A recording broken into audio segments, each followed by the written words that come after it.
Hello everyone, welcome to TSN education. इस video में हम क्लास 7 हिस्ट्री चैप्टर फर्स्ट का पार्ट थर्ड वीडियो है। इसको कंटिन्यू करते हैं। Page number 10, last paragraph. By 700 many regions already possessed distinct geographical dimensions and their own language and cultural characteristics. You will learn more about these in chapter 9. They were also associated with specific ruling dynasties. There were considerable conflict between these states. Occasionally, dynasties like the Chols, Khaljis, Tughlaq, and Mughals were able to build an empire that was pan-regional, spanning diverse regions. Not all these empires were equally stable or successful. Compare, for example, table 1 in chapter 3rd and 4th. What was the duration of rule of the Khalji and Mughal dynasties? By 700 AD बहुत से जो इलाके थे, बहुत इलाकों की geographical जो dimension इस टाइम में बन चुकी थी। उनकी अपनी भाषा थी, अपनी अलग से उनकी लैंग्वेज थी, अलग अलग उनके जो कल्चर्स थे, उनका अलग पहनावा था, अलग चेंज हो चुके थे। चैप्टर 9 में आप इसको डिटेल में देखेंगे। इन रीजन्स पर रूल करने वाले जो डायनेस्टी थी वो भी डिफरेंट होती थी। इन स्टेट्स में आपस में कई बार कॉन्फ्लिक्ट, लड़ाई झगड़े, टकराव भी हुआ करते थे। इन सभी डायनेस्टी जैसे चोल, खलजी, तुगलक, मुगल्स, इन सभी ने अपने अपने बड़े एम्पायर खड़े किए थे। पैन रीजनल यहाँ पर मीन्स दे रखा है, बहुत सारे जो रीजन्स होते हैं उनको एक ही रीजन में मिला लेना और फिर उस पर रूल करना। सभी जो एम्पायर थे वो इक्वली स्टेबल नहीं थे, सक्सेसफुल नहीं थे। फॉर एग्जाम्पल टेबल 1 जो कि चैप्टर 3 और 4 में दी गई है। मुग़ल और खलजी जो डायनेस्टी थी उनका शासनकाल कितना था, इसकी जानकारी हमें इस टेबल में मिलेगी।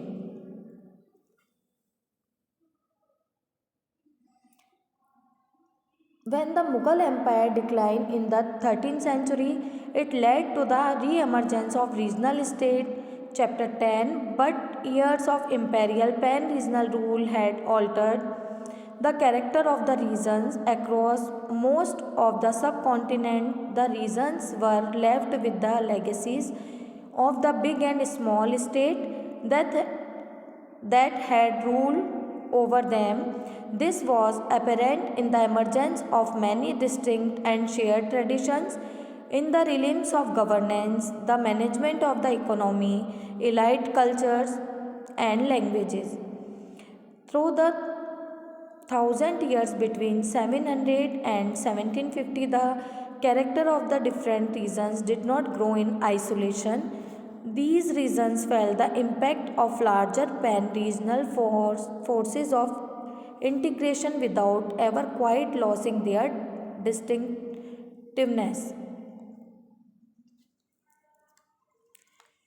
जो मुग़ल एम्पायर था धीरे धीरे उनकी जो पावर्स थी वो कम हो गई थी। मुग़ल एम्पायर डिक्लाइन हो गया था, उनका पतन होने लगा था 18th सेंचुरी में। उस समय कई जो रीजनल स्टेट थे, आसपास के जो छोटे छोटे जो स्टेट थे वो काफ़ी अपने साम्राज्य को फैला रहे थे, वे बड़े होते जा रहे थे। रीजनल स्टेट अपना साम्राज्य चारों ओर बढ़ाने लगे थे।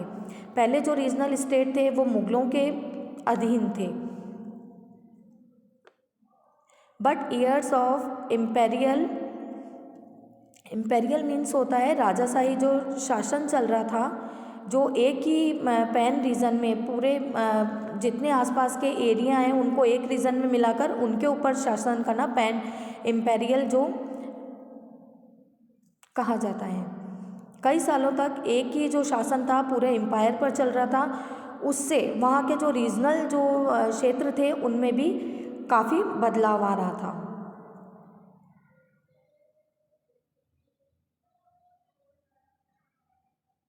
सब कॉन्टिनेंट के अराउंड जो रीजन्स थे उन पर पहले से जो भी डायनेस्टी ने शासन किया और वहाँ की जो विरासत थी वहाँ के लोग उसी चीज़ को फॉलो कर रहे थे।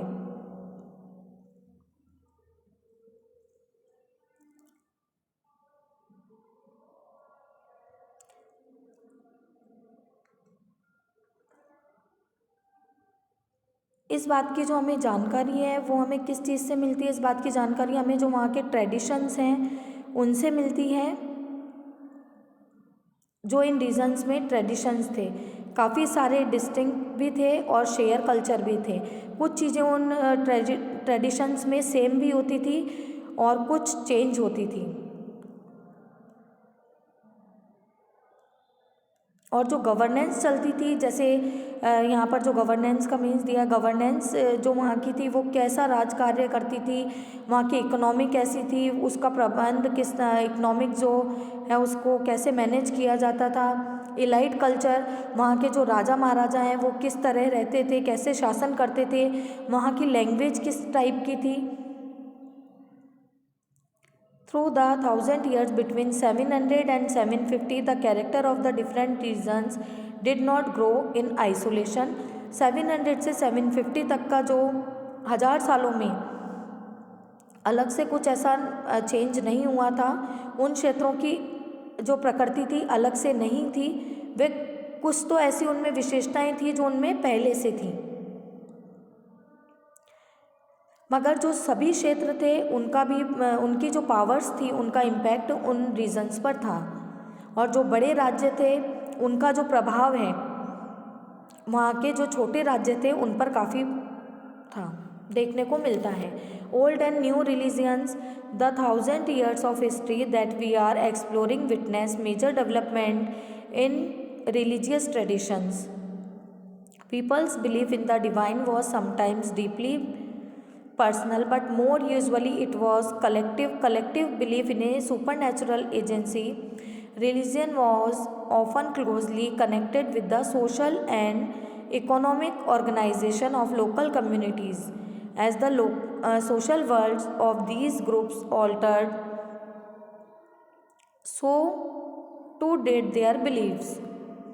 नए और जो पुराने कौन कौन से वहाँ पर धर्म थे उस टाइम में, उनके लिए यहाँ बताया है। हिस्ट्री के जिन 1000 years को हम एक्सप्लोर यहाँ पर कर रहे हैं, जिन 1000 years की हम जांच या पड़ताल जहाँ जो कर रहे हैं, उसमें काफ़ी जो रिलीजियस जो धार्मिक परिवर्तन भी, धर्म से संबंधित जो परंपराएं थी उनमें कुछ डेवलपमेंट भी हुए हैं और कुछ चेंजेस भी हुए हैं। और जो वहाँ के पीपल थे वो बिलीव करते थे एक डिवाइन में, एक दैविक जो शक्ति होती है उनमें वो लोग विश्वास करते थे। और कई बार उनके जो बिलीफ होते थे वो पर्सनल भी होते थे, केवल वो खुद तक भी सीमित होते थे, और कई बार वो कलेक्टिव बिलीफ भी होते थे। सामूहिक जो धर्म को मानने वाली चीज़ें हैं वो लोग उनको मानते थे।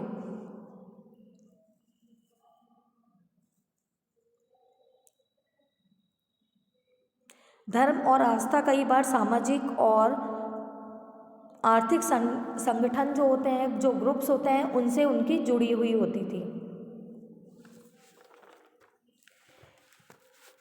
जैसे जैसे इन ग्रुप्स के सोशल जो वर्ड्स जो इनके सामाजिक जैसे संसार बदलते गए, और इनकी जो आस्था थी धर्म से संबंधित, जो इनके मत चले आ रहे हैं, जो इनकी प्रचलित मान्यता हैं, उनमें भी इनके जो बिलीफ थे, आस्था, वो धीरे धीरे बदलती गई। It was during this period the more that important changes occurred in what we call Hinduism today. These included the worship of new deities, the construction of temples by royalty, and the growing importance of Brahmins, the priests, as dominant groups in society. आज जिसे हम हिंदू धर्म कहते हैं उसमें भी इस युग में कई महत्वपूर्ण जो बदलाव आए थे हिंदू धर्म में भी। दीज इंक्लूडेड, इसमें नई जो देवी देवता हैं उनकी पूजा को शामिल किया गया था, मंदिरों का निर्माण किया गया था, ब्राह्मणों की जो इम्पोर्टेंस है सोसाइटी में वो काफ़ी बढ़ती जा रही थी। Their knowledge of Sanskrit text earn the Brahmans a lot of respect in society. और जो उनको संस्कृत से संबंधित जो जानकारी थी उसके कारण उन्हें समाज में, सोसाइटी में काफ़ी रिस्पेक्ट मिलता था।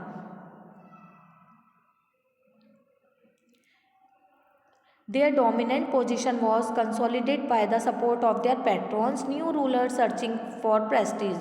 और जो इनकी जो पोजीशन इनको मिलती थी, जो इनको प्रतिष्ठा वहाँ पर समाज में जो मिल रही थी वो इनके जो संरक्षक होते थे उनके कारण इन्हें मिलती थी, जो इनका समर्थन करते थे।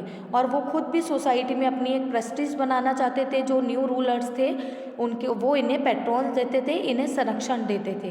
पैट्रॉन्स वो होते हैं जो किसी भी आर्ट को या प्रीस्ट पुजारी इन लोगों को संरक्षण देते हैं, उन्हें पैट्रॉन्स कहा जाता है। One of the major development of this period was the emergence of the idea of bhakti of a loving personal deity and that devotees could reach without the aid of priest or elaborate rituals. You will be learning about this and other tradition in chapter 8.